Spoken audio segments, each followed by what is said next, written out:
This is Clifton Manor here with another NSS episode, and I'm here with Dr. Degruy. And can you please introduce yourself to the crowd?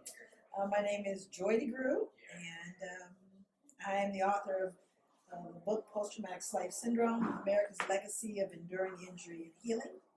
And I'm working with communities of color and others around the country and indeed internationally as well. All right, so we're just going to get straight into the interview and we'll just go from there. So, like, what have you learned from your work that you've done back then to, like, now? Like, how has it impacted you and changed your perspective about life? Well, I think that, when I first started off the work, it was clearly I was standing on some very strong shoulders. W.E.B., Carter G. Woodson, Baldwin, all the ones that we know that are out there. Of course, Malcolm X, Martin Luther King, my predecessors. These were the folks that really encouraged me as a young person to kind of look. But I think internally there were some things that I saw that didn't make sense to me, that made me feel like there was something going on within the African American community that was not productive, not healthy. So then I started doing research. Now, since then, what's so amazing is my hypotheses, my concerns, my thoughts, my questions have all been answered and supported. Quite frankly, there's a great deal of support for my work. And I think now contemporary science has taken a look at everything from DNA, to social learning that really speak to the legitimacy of multi-generational or intergenerational transmission of trauma. Right. And not to, like, go off topic of what you were just saying and stuff like that, but, like, what do you think about the deaths of the young black men today from police brutality, black on black violence, and just all these stuff going on in our community and in our society today? Well, first of all, it's always been going on. Okay, right. That's number one.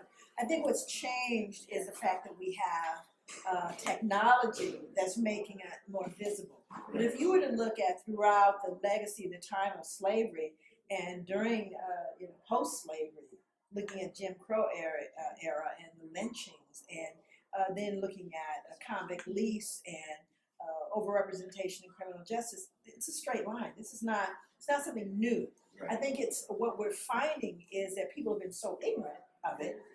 They're appalled. We've always been appalled. Right. But now we have, if you will, a larger audience of people, and that audience is looking at it now. It's global. So what I think about it is that it's more of the same. But what I believe about it now is that there's less tolerance. Because if you are looking at yourself, regardless of what your ethnicity or your background, this behavior is something that is brutal, it's barbaric, and it flies in the face of a country that prides itself on democracy, you see. So now the clash is happening, and we can no longer deny it. Much like we couldn't, the tobacco industry had to eventually deny the lies it was saying, global warming, it's the same thing. So when we look at racism, the impact and disparities associated with that, we can no longer, what I would say is there's a preponderance of evidence. So now we can, the whole world is looking on. So while it's seeming, it is ratcheting up because we are in the midst of a change that people don't want to see happen. Right. And I wanted to also say, by what you just said, like, how can the community of color and other communities react to such violence towards young men and young women of color? How do you think the communities should go about that? Well, there's two pieces to it. One is to keep yourself safe. That's fundamental. That's basic. So whatever you believe about the why or the how, we have to help young black men, women, and children understand how to navigate a hostile environment. That's number one. We have to keep our children, our families, our communities safe. And that has to do with understanding how systems work. On a broader level, what you're looking at is systemic structural violence. Right. You're looking at something that is institutionalized. So it's not likely to go away anytime soon. But in order to dismantle it, you have to attack it as a structural reality, as opposed to episodic kind of, well, this is just, isolated events here and there. It's not. It is ingrained in the systems of this country. one of which is the criminal justice system, but not certainly not the only thing. Right. So we really do have to look at it on those two levels. One, on a very pragmatic level of general safety, knowledge, understanding, and how to navigate this. And two, to begin to dismantle the structural aspects of it. Right. And how do you think we can educate ourselves and stuff like that to show people that black men or black women shouldn't be educated and stuff like that, or to just basically educate ourselves about these racist, prejudice mindset of society we're in today? Like, how can we educate ourselves to better ourselves from it and better our family and have them prepared when times like that occur? I think, first of all, I think there's been, the knowledge is there. Right. It's about really operationalizing what we've already known.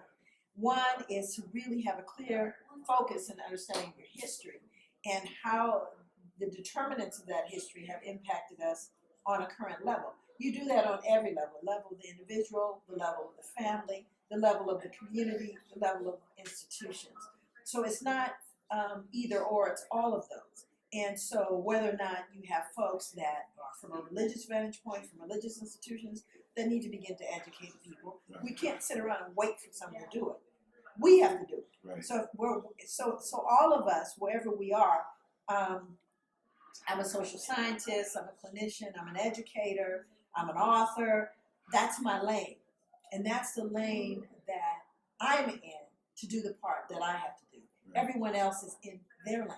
And wherever we are, we have to do our part in uplifting and educating people.